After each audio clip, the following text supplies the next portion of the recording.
Hello, I think we're live.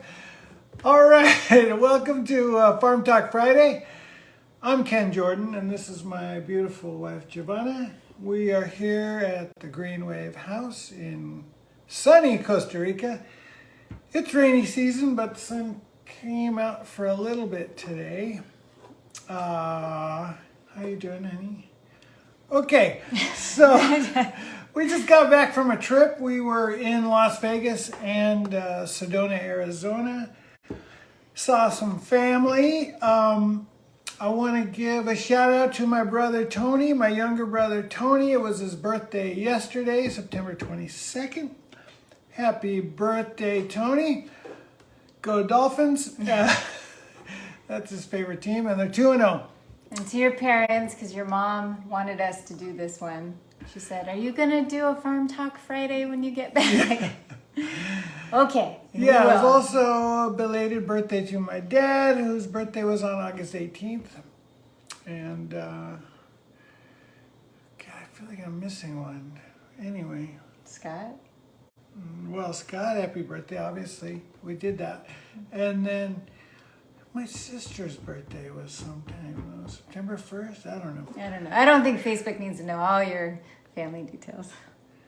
Yeah, that's true.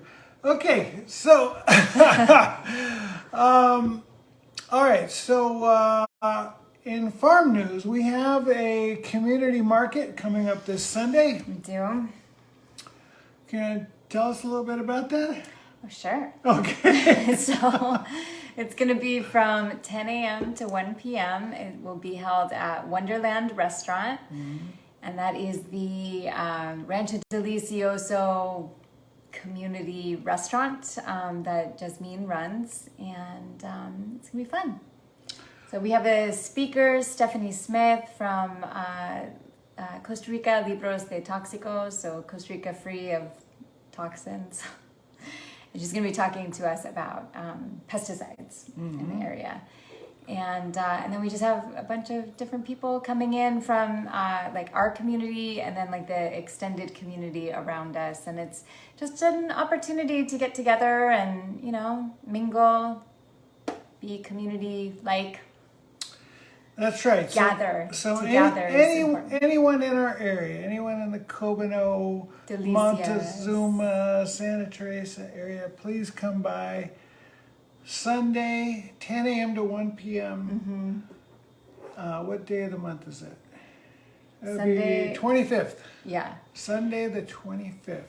And I'm going to have on this, I've been doing different things on different markets, but this market I'll have like a 2 mil section. So there will be some clothes that will be available for like 2 mil. And then we'll have also like kind of a free / exchange area as well. So if you want, you can bring something that maybe you want to exchange.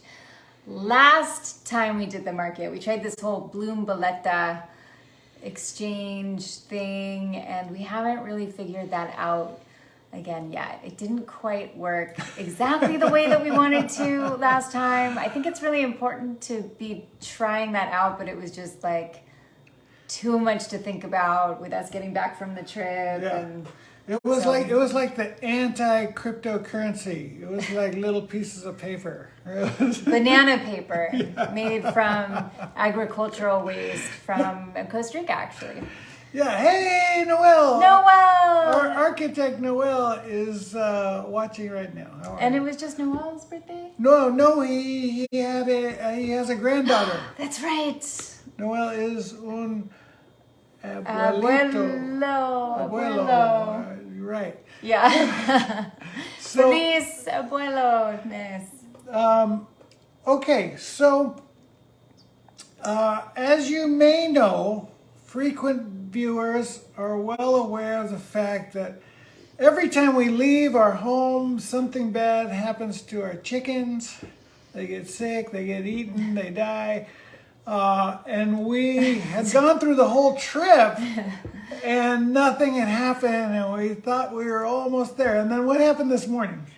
Well, I have to say that I heard it in the distance. I knew when it happened. It was on my computer before going to Ken's class, and I heard this like And I was like, okay, that's interesting. It sounds like one of the new girls, maybe she's laying eggs or, and then I heard this other noise, like, woo, you know, something like that. And then I saw like a figure in the distance, like go really fast.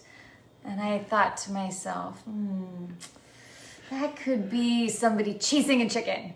And sure enough, I see on my way to Ken's class, our worker, I'm like, hey, you know, todo bien? He says, no todo bien. So I'm like, ¿qué pasando? And he was trying to explain what was happening. And he was saying that he was trying to clean the chicken house and that he did do something right, but apparently he did something not right as well. Something with one of the doors, and then they got out. And those chickens are fast. Monsi, these are the chickens we got from you, if you watch this later. And these are Monsi chickens, Noah. These are our two newest chickens, so they're not quite so happy yet being in their little chicken tractor, and they're ready to escape at any moment. Yeah.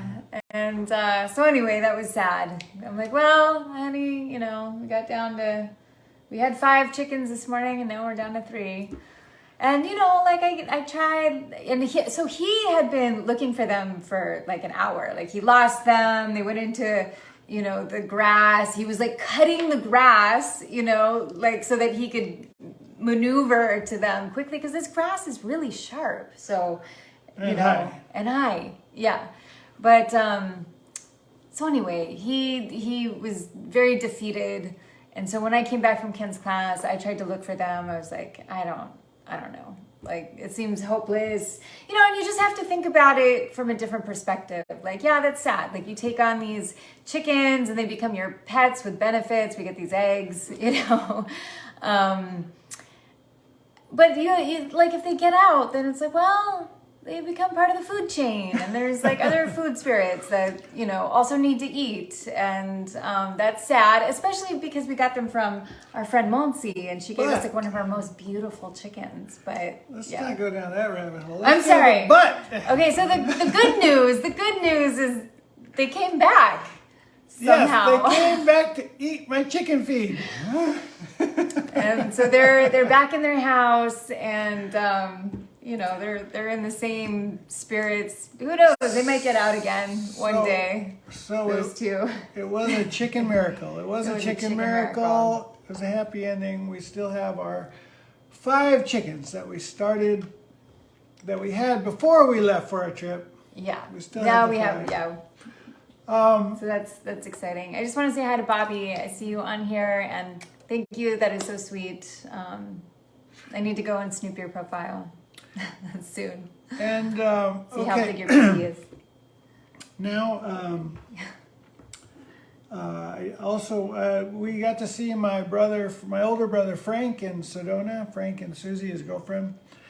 And I want to send our deepest sympathies to Frank. He lost one of his sons, Nathan, my nephew.